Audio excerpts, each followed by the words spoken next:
చుక్కనడిగా దిక్కునడిగా చెమ్మగిల్లిన చూపునడిగా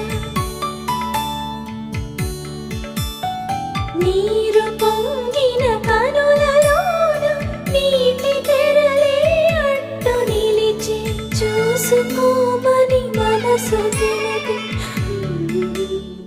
మనసు మాటలు కాదుగా రామ చక్కని సీతకి అర